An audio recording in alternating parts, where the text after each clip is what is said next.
looking at Stella. Stella's looking at everybody. And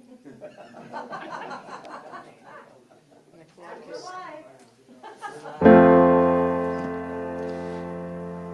I'm in the right place at the right time. I am just where I'm supposed to be.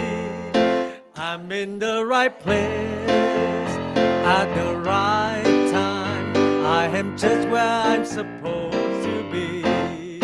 I'm in the right place at the right time. I am just where I'm supposed to be. Yep. I'm in the right place at the right time. I am just where I'm supposed to be. Oh, my soul is welcome here. Oh, my soul is welcome here. I am getting the message loud and clear. My soul is welcome here.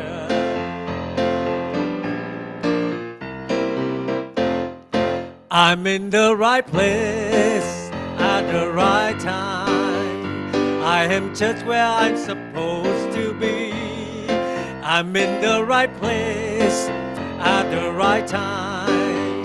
I am just what I'm supposed to be.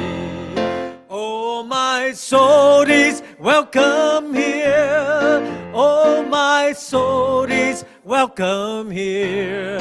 I am getting the message loud and clear. My soul is welcome here. Oh, my soul is welcome here. Oh, my soul is welcome here. I am getting the message loud and clear. My soul is welcome here. I am getting the message loud and clear. My soul is welcome here. I am getting the message loud and clear. My soul is welcome here.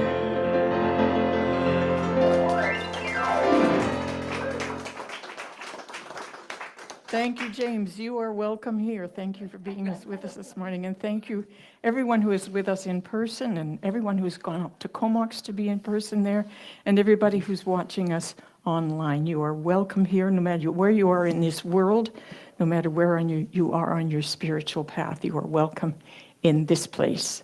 And we'd like to begin by acknowledging that we are located here in Nanaimo on the traditional territory of the Snuneymuxw Nation and the First Nations all across our country, as well as the Inuit and Métis people. We thank them for their contribution and their care of the land and their teachings. Hajka. A little more music, if you will, maestro, please.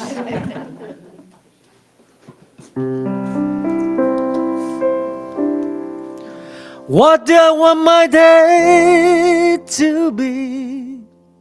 I choose.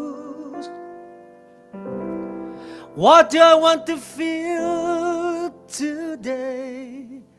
I choose.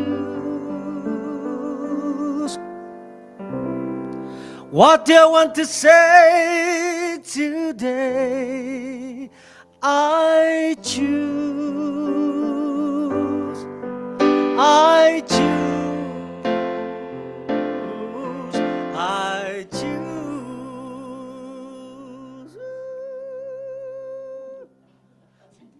Today I choose to be grateful, so grateful. Today I choose to be grateful, grateful. Today I choose to be happy, so happy.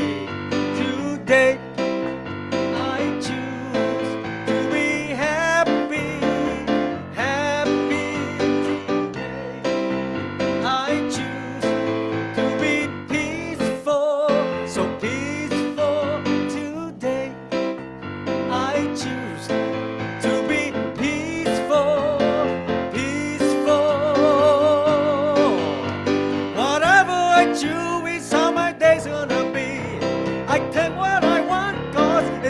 up to me. Today I choose to be loving, so loving. Today I choose to be loving, loving. Today I choose to be joyful, so joyful. Today I choose to be joyful, joyful. Whatever I do is how my day's gonna be. I claim what I want, God, it's all up to me. Today I choose to be thankful, so thankful. Today I choose to be thankful, thankful. Today I choose to be grateful, so grateful. Today I choose to be grateful, grateful. Today I choose to be grateful, grateful. Today I choose to be grateful, grateful. Today.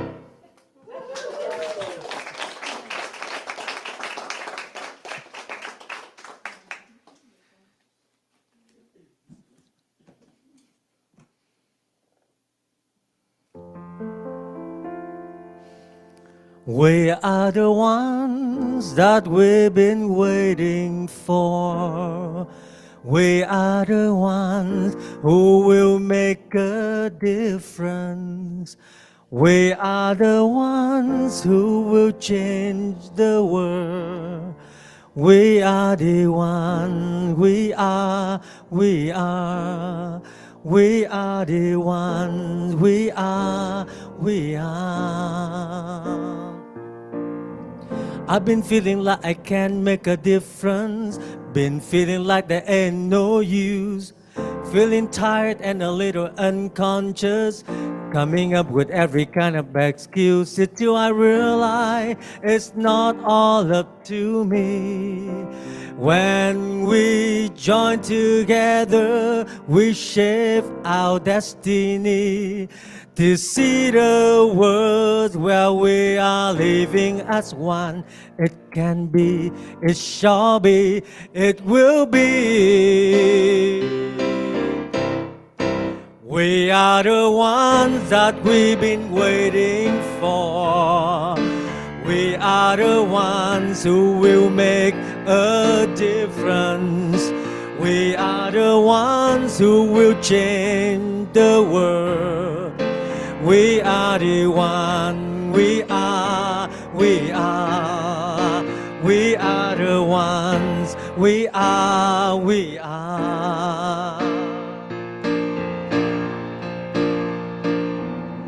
No one else gonna make the changes.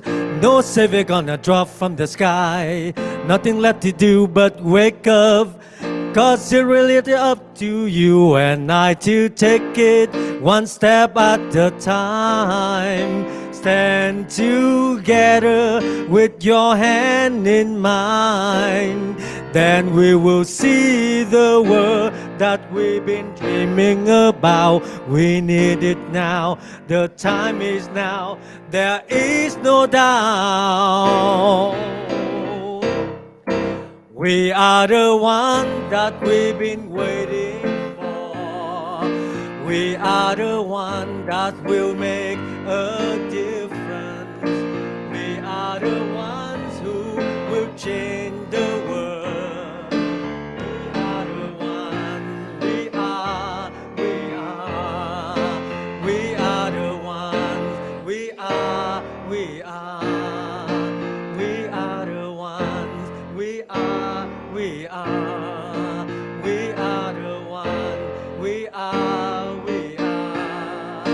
I am the one, I am the one, I am the one, I am. You are the one, you are.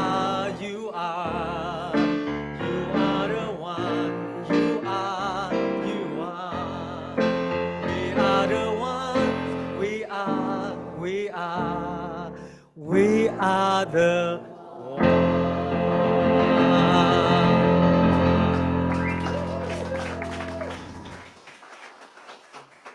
Thank you again, James. And yes, we are the ones. We are the ones who can make a difference. And this week we have a little bit of an opportunity, a little bit of a different opportunity to make a difference. It's been a sad week.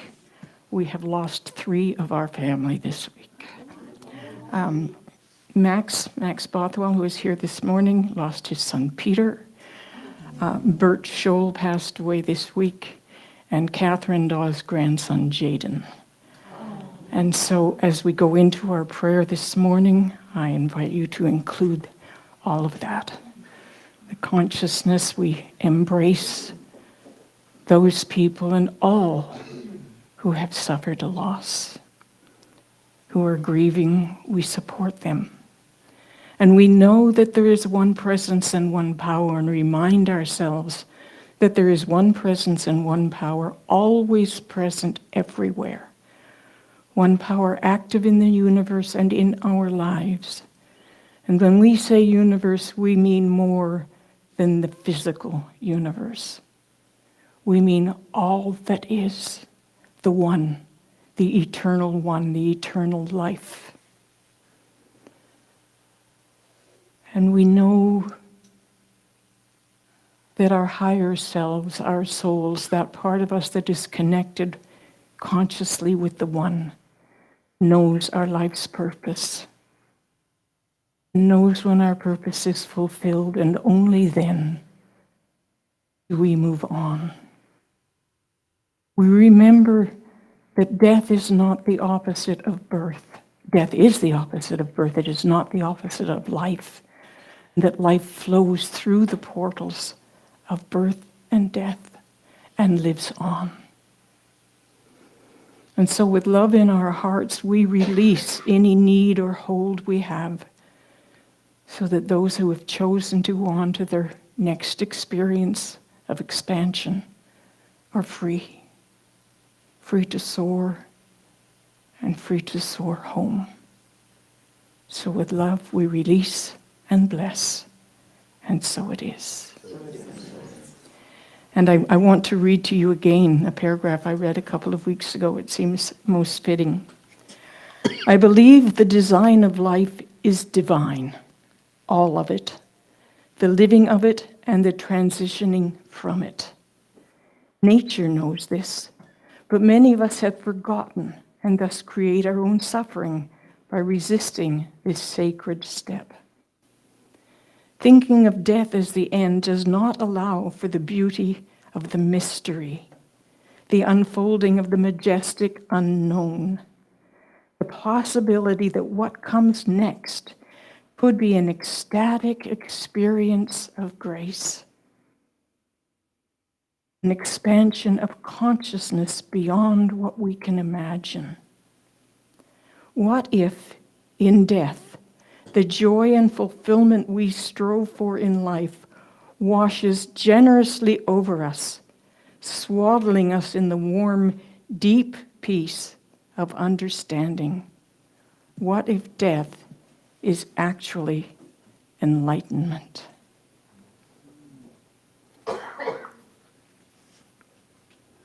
You okay, James?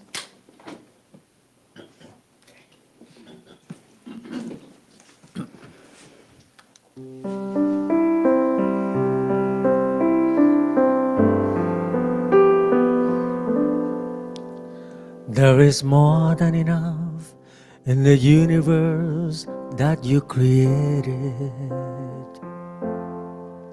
There is more than enough on a planet of sacred design. There is more than enough for humanity made in your image. Why would I worry? Why would I doubt? Why would I ever think I'd go it down? Why would I worry? Why would I doubt? Why would I ever think I'll go it down? Your infinite love made me, made everything I see, and all that will ever be, your infinite love.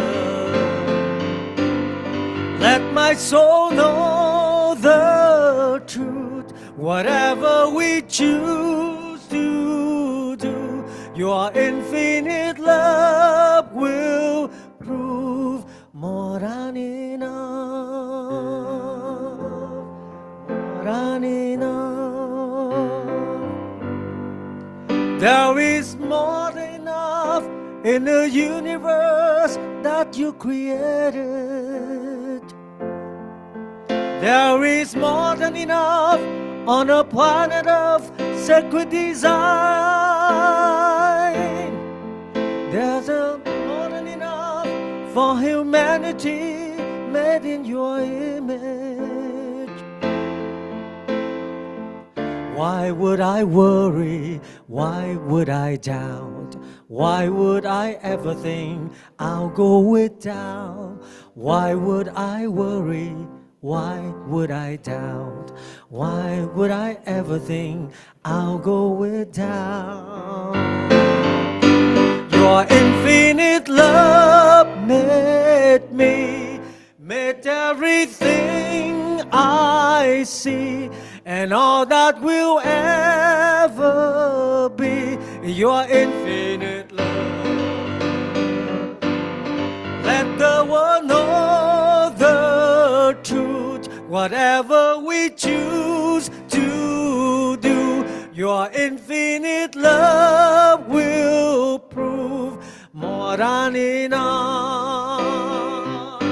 Your infinite love made me, your infinite love made me, made everything I see, and all that will ever be, your infinite love. Let the world know the truth, whatever we choose to do, your infinite love will prove more than enough, more than enough, more than enough, more than enough.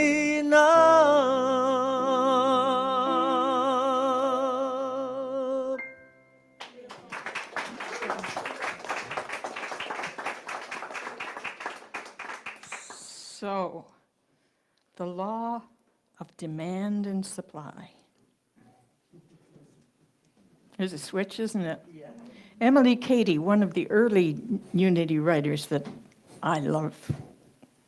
Actually, Charles and Myrtle were great, but I love James Dillett Freeman and Emily Cady.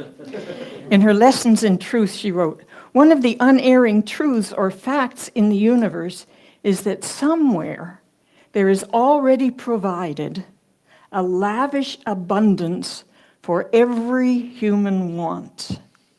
In other words, the supply of every good always somewhere awaits the demand." Another truth or fact is that the demand must be made before the supply can come forth to fill it. It's not how we usually think, is it? To recognize and affirm these two statements is the whole secret to understanding faith. Not naive or gullible faith, but faith based on understanding. Faith based on understanding of the way the law of demand and supply works is not airy-fairy. When it is based on understanding of spiritual law, faith is very scientific. She goes on, faith, we've heard this quote before, and Charles Fillmore used it. Faith is the substance of things hoped for, the evidence of things not seen. Faith takes hold of the substance of the thing hoped for and brings into evidence the things not seen. Faith takes hold of the substance. So the substance is what will become form once we bring it here, right? This is the law that Jesus used. For him, there was no asking, no pleading. He was simply complying with the law, the unfailing law, which is compelled to work. The law cannot not work. And making a demand on that which already exists to come into manifestation. So everything we want already exists. And we make the demand. We bring forth the things we desire. Paul Hasselbeck, who's one of the great teachers currently in Unity, points out that the word desire is a combination of de, which means from, and sire, which means to father some. So when we desire something, that desire is coming from the Father, as it were. Katie goes on, desire in the heart is always God tapping at the door of your consciousness with his infinite supply. Supply which is forever useless unless there is a demand for it. Before you are conscious of any desire for more happiness or fullness of joy, the great Father, Mother heart has desired them for you. It is this desiring that you feel and think it is only yourself. It is the first approach of the thing itself striking you that makes you desire it or even think of it at all. Everything's just waiting for us there, right? But some of us have not been trained to think of ourselves as worthy. We've been trained to think of ourselves as selfish if we go around asking for stuff, yes? And expecting things, let alone demanding things. When I was a child, we used to go for Sunday drives. I hated them. And we always said, can we get an ice cream cone? And the answer was always, maybe if you don't ask. Like, how do you win at this game? You know, this is totally contradicting what Katie is saying, doesn't it? But she says we wouldn't even want it if it wasn't already available to us. Before I even asked for it, that ice cream cone was waiting for that little store out in the country for me to come and get it. The demand had to be made. So therefore, to not accept anything is a rejection of spirit, right? We get it all, including a keyboard I didn't want, okay. So to not accept everything we desire is a rejection of spirit which wants to express itself into the world through and as the things we want. We're partners with spirit when we want stuff. Speaking of things our mothers unwittingly said, you know, I have a reputation for being a little bit of a do-it-myselfer, and that's not all bad. I kind of like that I jump in and help most of the times. But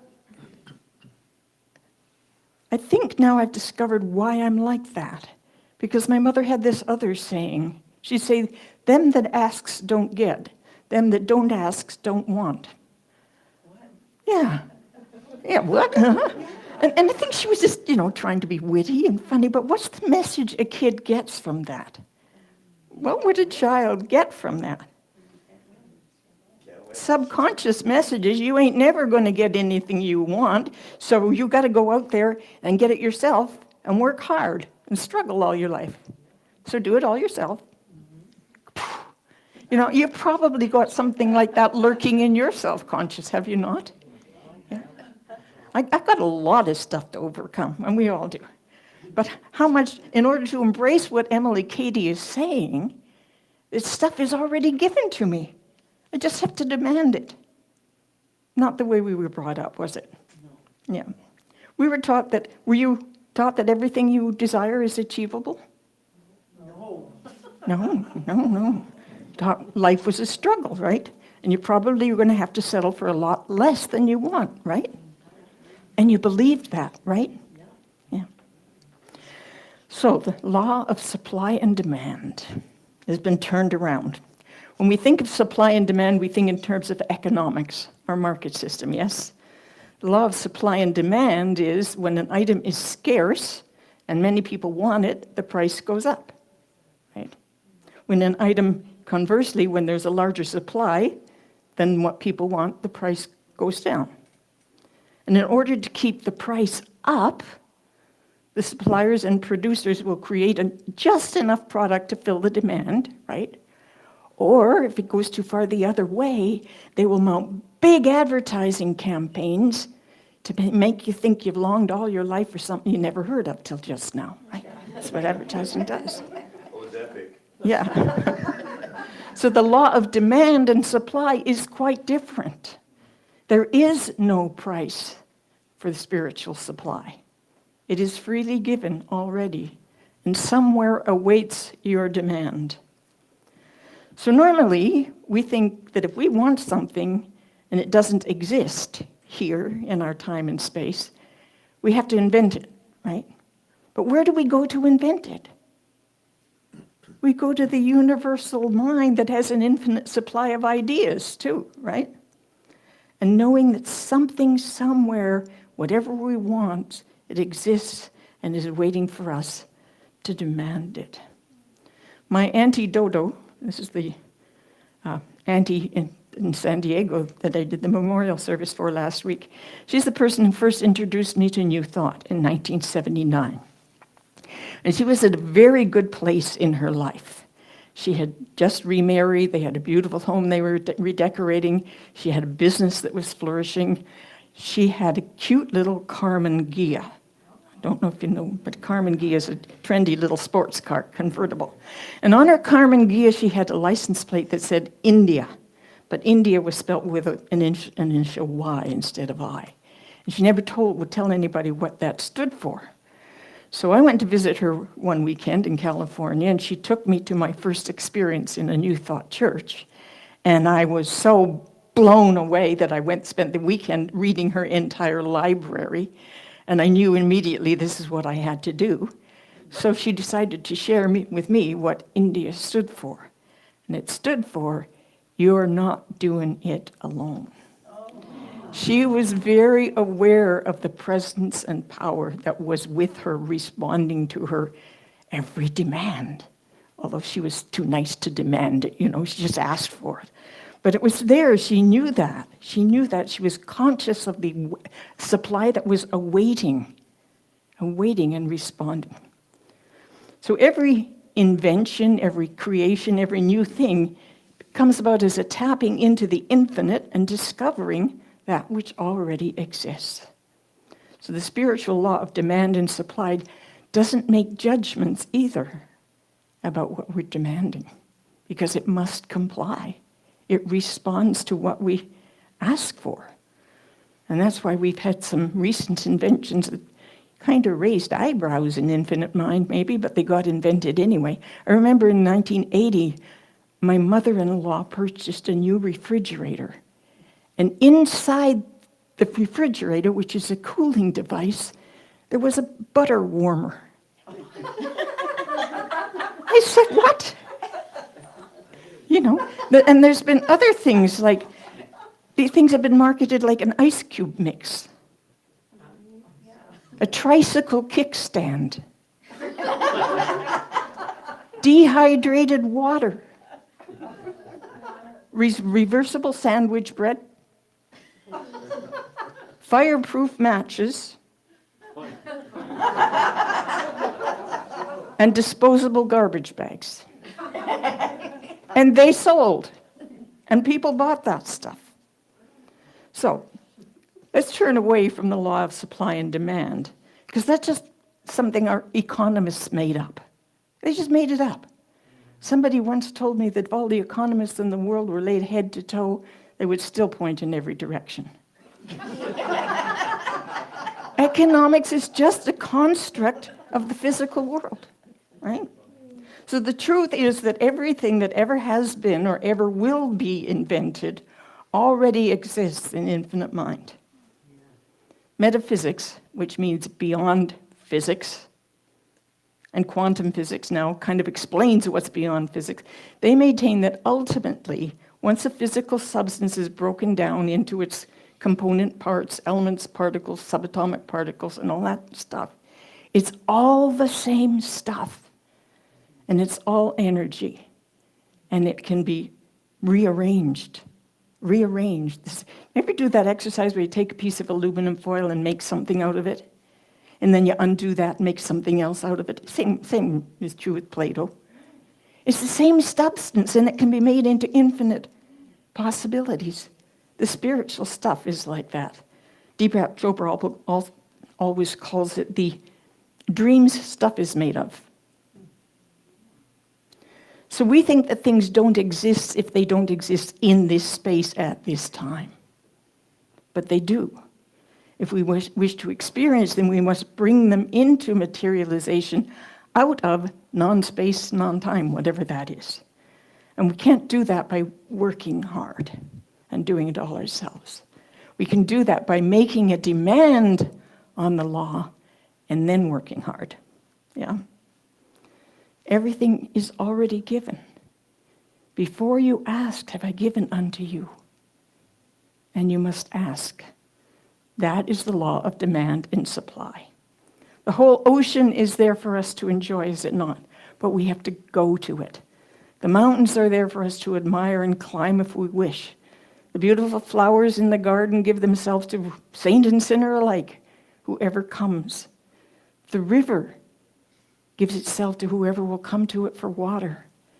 You can take a handful and splash your face. You can take a cupful or a pailful back to your campsite with you. The river doesn't care. And doesn't even care if we dam it up and provide water for a whole city. There's an infinite supply, but we have to make the demand on it. So in the metaphysical sense, the supply is unlimited and we can demand as much as we want. But we can't hoard it. Anybody ever have a little problem of hanging on to a lot of stuff they don't really need at all? Because that's a denial of abundance. Isn't hoarding a statement of lack?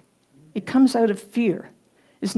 That's what creates the apparent shortage, but there's never any real shortage. It just gets dammed up in one place. You've heard the way they trap monkeys? Is they put food in a bottle with a long stem, a long-necked bottle. The monkey puts his hand in, reaches for the food, can't get his hand back out. That's what hoarding does for us. It holds us back, keeps us stuck. We have to let all the goodness and all the supply of the universe flow freely through us at all times. Releasing, letting it go. We can't open our arms to receive the good if we're clutching onto what we have. And that's the principle behind tithing, or any giving for that matter. Is you must let go of what you have. Unity Vancouver Island, you know we meticulously tithe 10% into the community. And I'm pretty sure that's what makes us so prosperous at this time. I know it doesn't make any sense, common sense, any logic, that in order to have more, you have to give it away first. But those of us who have adopted that personal choice in our finances will attest. It works. It works. It's like the farmer who returns 10% of her crop to the fields for next year. And it's not just whatever's left over. It's the best 10% that goes into next year's crop, right? And that's an example for all of life. So the law of demand and supply says we must make a demand on the infinite supply, and we must make that demand with faith. So you might think you're making a demand with your affirmations, but if an affirmation without faith, it's not a demand. It's a request, it's a hope, it's a suggestion. And sometimes it's even a step backwards if your affirmation makes you doubt. Reactivates that little mind under that says, oh yeah, who do you think? You think you're going to win the lottery? You've got to make your affirmations believable. You have to repeat them over and over again until your belief becomes faith. One of the greatest teaching parables in the Bible is the widow who went to the prophet Elisha. She was destitute. She'd just been widowed. Her husband had left her with debts, and her creditors were pressing her. And according to Talmudic law, she had to forfeit her 2 sons in order to pay for her debts.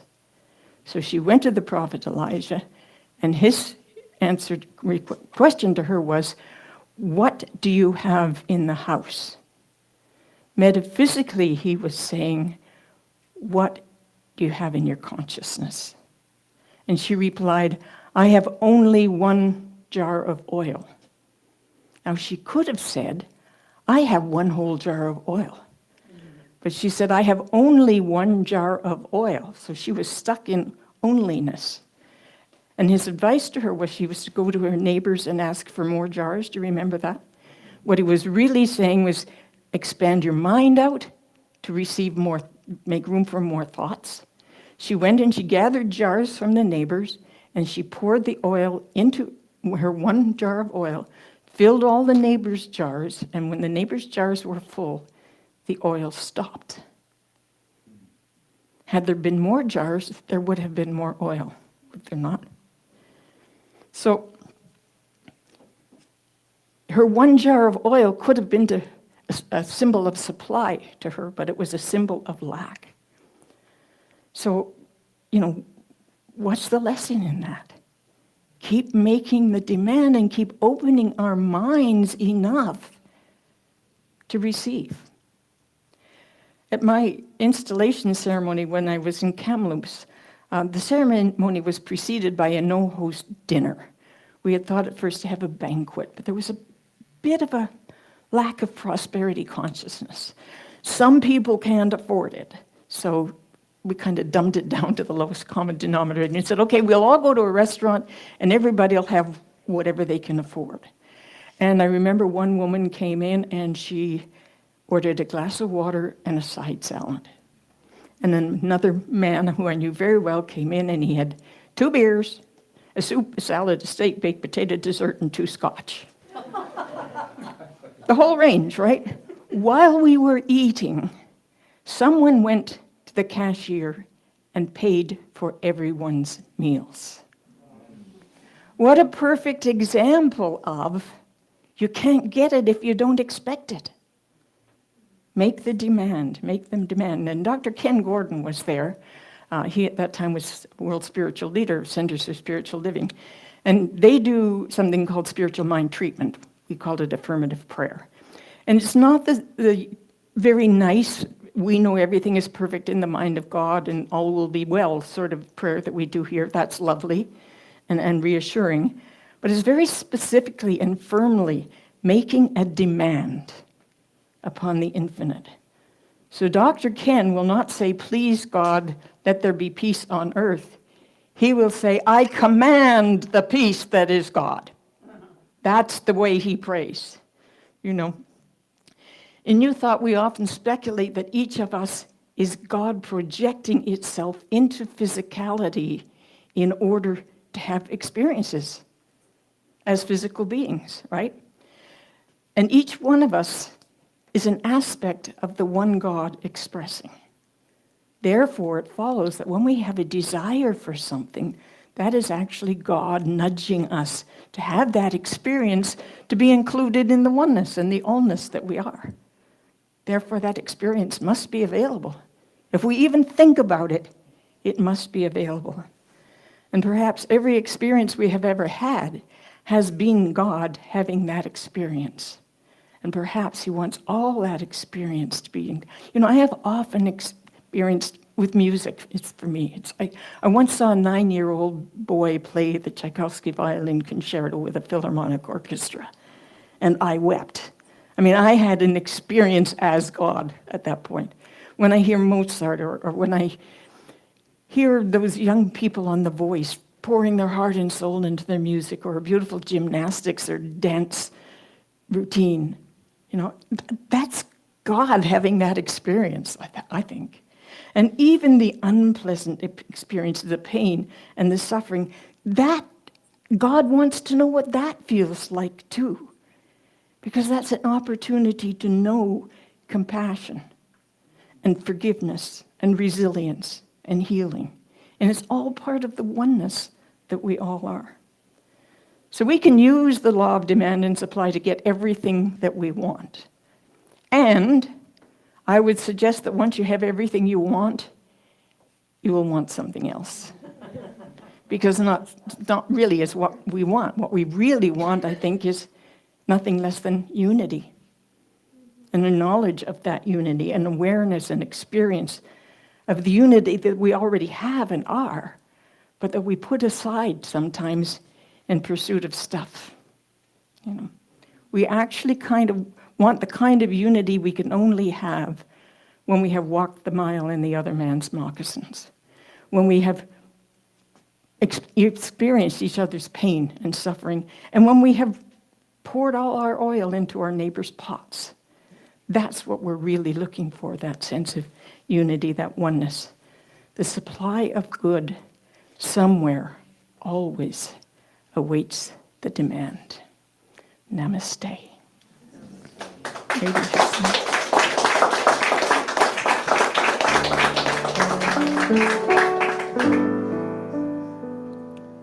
When I pray, I feel my heart go deeper, my heart go deeper into my God.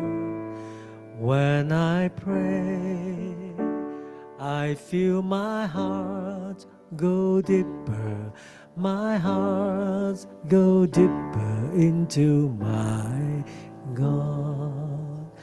Right here, right now, right where I am, I pray. Right here, right now, right where I am, I pray.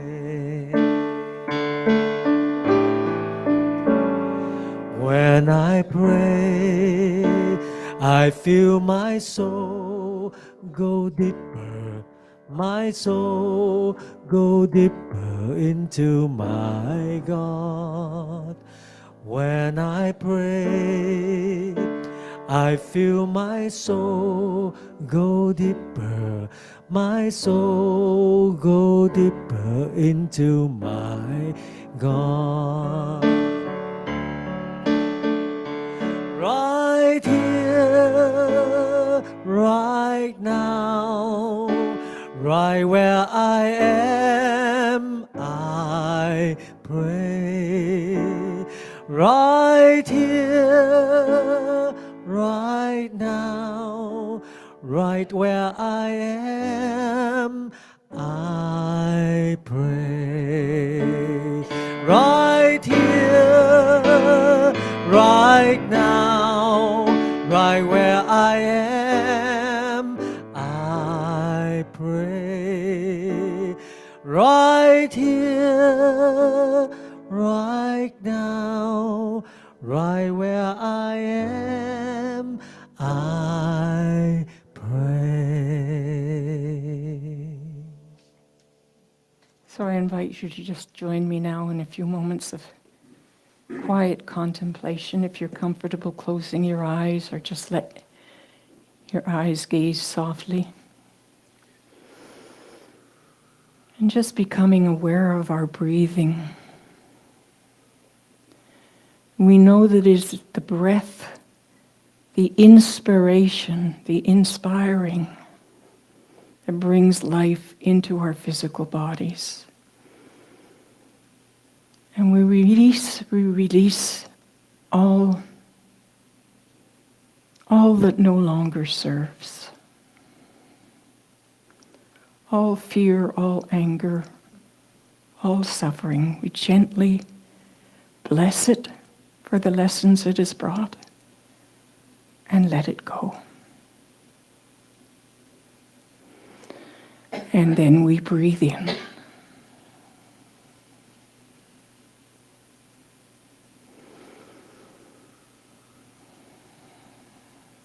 Just feel the natural flow of life in and out. In and within, with each breath, within inspiration,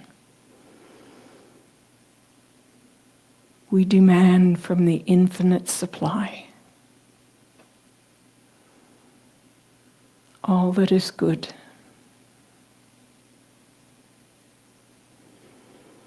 We experience it, we enjoy it, and we release, knowing there is always an infinite supply. There is nothing lacking. You're whole and complete.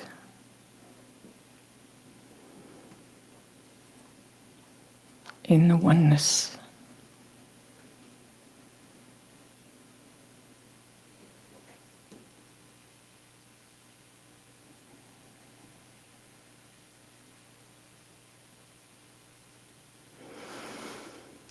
And so it is.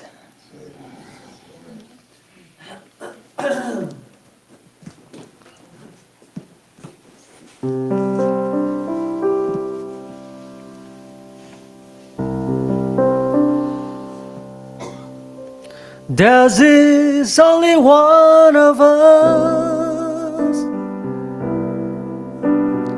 In your eyes, it's me I see. There is only one of us. You are my reflection. There is one of us. There is only one of us. In your eyes, it's me I see. There is only one of us. You are my reflection. There is only one. There is only one. There is only one.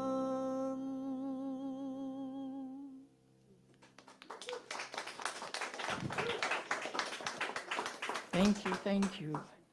Time for some announcements. So, Thomas is speaking in Courtney, Comox this morning, and a number of people there, and the board is going to meet in person in Comox at noon and on Zoom. So I'll be setting up a Zoom here. If you care to hang around and observe, you're welcome to do so. And a reminder that on Tuesday, we have a special general meeting of the members, and that is to pass a resolution, we hope, to approve the purchase of 208 Wallace Street. There are still a couple of conditions that have not been removed yet, but we're proceeding on the assumption that they will be removed on September 28th. So that will be on Zoom. The link is in your newsletter.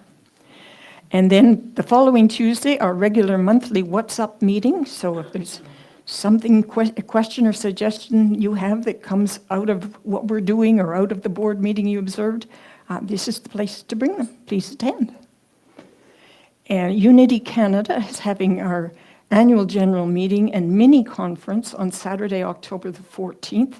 The keynote speaker will be Indira Huerte from head office, who will be explaining in detail the spirit groups and all the possibilities that they recommend.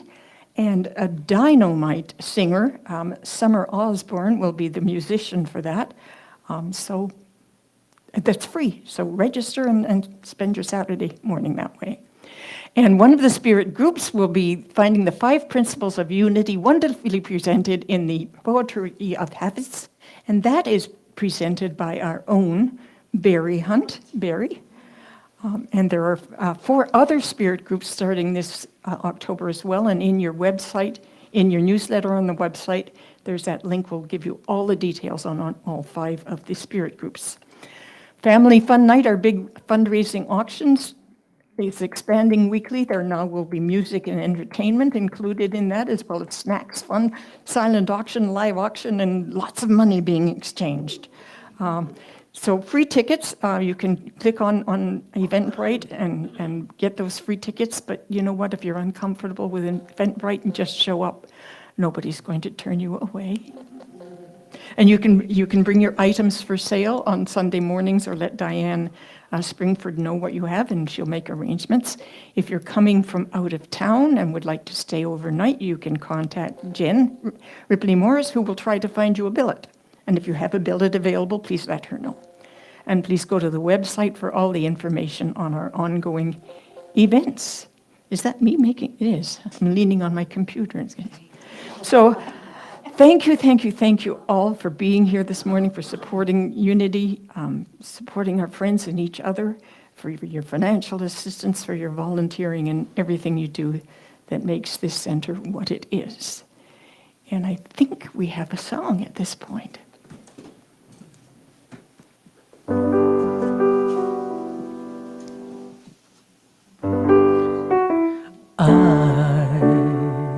I am so grateful for this life I have to live. Oh, I am so grateful for all I have to give. For I live in the world of abundance, in the true never-ending source from above. In the true never-ending, with a life overflowing and a heart full of love. Oh, I am so grateful, for I know my path is blessed by love, so full and graceful. I can trust in every step, for I live in a world of abundance, in the true never-ending source from above. Yes, I live in a world of abundance, with a life ever flowing and a heart full of love. For I live in a world of abundance, in a true never-ending source from above. Yes, I live in a world of abundance, with a life overflowing and a heart full of love. One more time. For I live in a world of abundance, in a true never-ending source from above. Yes, I live in a world of abundance, with a life overflowing and a heart full of love. Dun, dun, dun. Da, da, da, da, da, da. Da, da, da, da, da, da. Da, da, da, da, da. Da, da, da. Da, da, da, da, da, da. Da, da, da, da, da, da.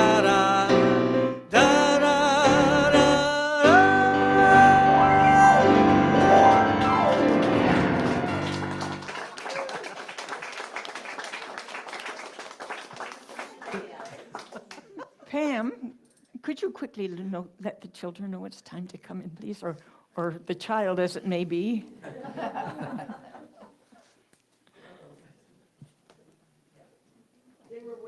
They were waiting. Wonderful. Come on in. Yay, yay. And our blessing for the children. We see the divine light shining as you. We love and appreciate you exactly the way you are. And we appreciate those who nurture the children. Thank you, Sharon. Thank you, Brooke, and all the others on the team.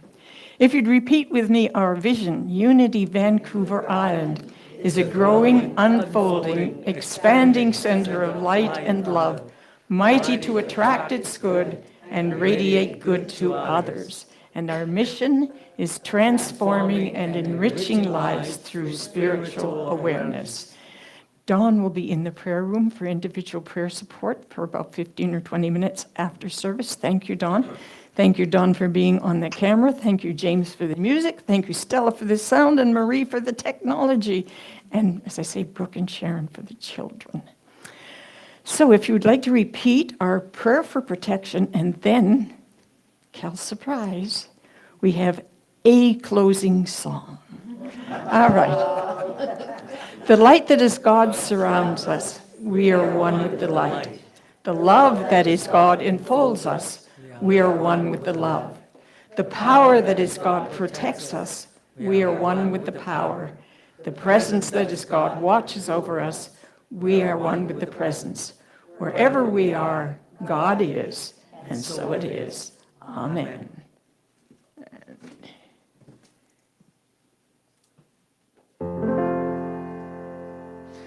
There is just one present, there is just one light, shining in the world like beacon in the night. There is just one power we all can share, one great power everywhere.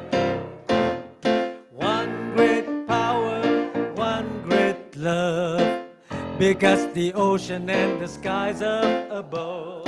One great spirit waiting in prayer, one great power everywhere. That great one power, one great love that is shining in the world. That light shining everywhere. One great power, one great love, because the ocean and the stars up above. One great spirit waiting in prayer, one great spirit everywhere. There is just one purpose, there's just one spark, burning in our soul like a candle in the dark. There is just one chorus we all can sing, one great power, let it ring. One great power, one great love, because the ocean and the stars up above. One great spirit waiting in prayer, one great spirit everywhere.